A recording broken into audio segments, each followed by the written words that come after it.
Buenos días, estamos con Jennifer Brea, abogada del despacho Cifuentes Legal. La primera pregunta, ¿qué es el impuesto de sucesiones?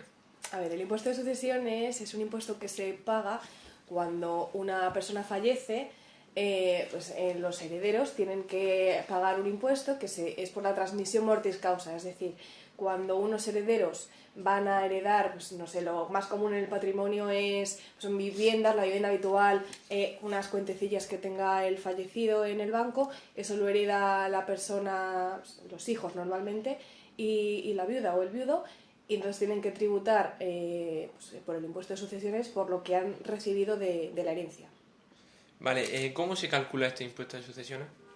A ver, pues el impuesto de sucesiones en principio es una suma realmente de lo que es el patrimonio, normalmente vivienda habitual, con el ajuar de esa vivienda, que normalmente es un 3%, las cuentas, pues si hay un coche, o un seguro de vida, se hace un cálculo de lo que es el patrimonio global y bueno, se aplican una serie de reducciones y finalmente una cuota tributaria, que es lo que realmente habría que abonar. Depende de la comunidad autónoma, hay una serie de bonificaciones adicionales y entonces lo que resulta pagar después de aplicar reducciones y bonificaciones pues sería lo que tendrían que ingresar los herederos para cubrir el impuesto de sucesiones.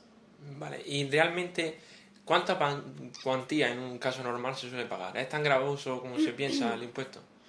En Madrid, por lo menos, que es mayoritariamente donde yo trabajo, aunque bueno, también hay otros impuestos que se han calculado, lo normal es que una familia normal con un patrimonio normal, una clase media, no pague impuesto de sucesiones. O sea, lo más común es que el impuesto de sucesiones, en el caso de que a lo mejor haya una vivienda habitual y a lo mejor dos viviendas secundarias, una vivienda secundaria y otra, haya tres viviendas, por ejemplo, que es raro normalmente, pues se pagaría a lo mejor pues una cifra de, a lo mejor, yo que sé, 100 euros, como mucho.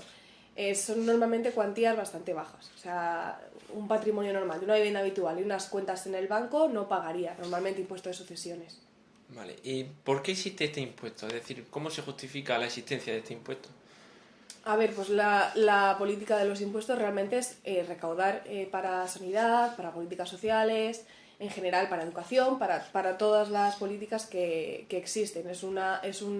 Una idea de recaudar con la idea final de redistribuir la riqueza. De hecho, este impuesto es un impuesto progresivo, por lo que en principio las rentas más altas tributarían más que las rentas más bajas. Vale, hablando un poco de casos polémicos, ¿por qué hay esa diferencia entre comunidades autónomas? Entre una comunidad como por ejemplo Andalucía o Madrid. A ver, la cuestión de este impuesto es que es un impuesto estatal, pero está cedido a las comunidades autónomas, con lo cual cada comunidad autónoma puede establecer el porcentaje que quiera respecto del impuesto de sucesiones.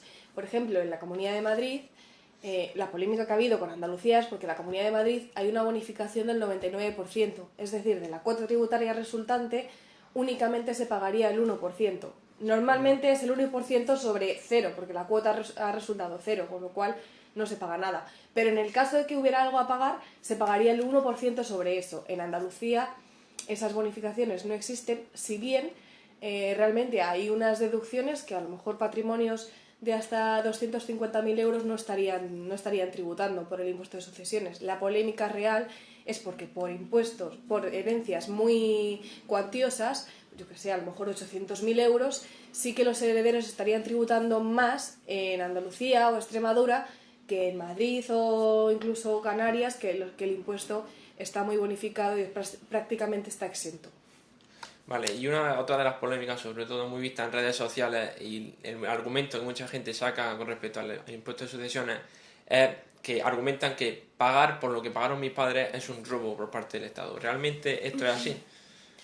A ver, existen tributaciones sobre bienes, lo que pasa que, bueno, no es el mismo impuesto. Es decir, lo que tú comentas, los padres estarían pagando, pues en el momento de adquirir a lo mejor la vivienda habitual, se paga un impuesto, el IVA o el impuesto de transmisiones. Tienes el inmueble y cuando haces la declaración de la renta, estás pagando una parte de renta por tener ese inmueble. ¿Qué pasa? Que lo que grava el impuesto de sucesiones realmente es la transmisión. Han pagado los padres por tener ese inmueble, pero el hijo no lo tenía. Ha incrementado su patrimonio con lo que ha heredado, con lo cual él tiene que pagar por ese incremento patrimonial que ha tenido por el fallecimiento de sus padres. No es el mismo impuesto. Sí que podríamos hablar de que existe realmente una tributación por un piso por el que ya se ha pagado, los padres en este caso han pagado un impuesto, pero no es el mismo, con lo cual no habría. O sea, en la teoría sí que se dice, pero también es muy polémico y también es muy, entre comillas, sensacionalista, pero realmente se paga por hechos imponibles diferentes. Vale, pues muchas gracias. Gracias a ti.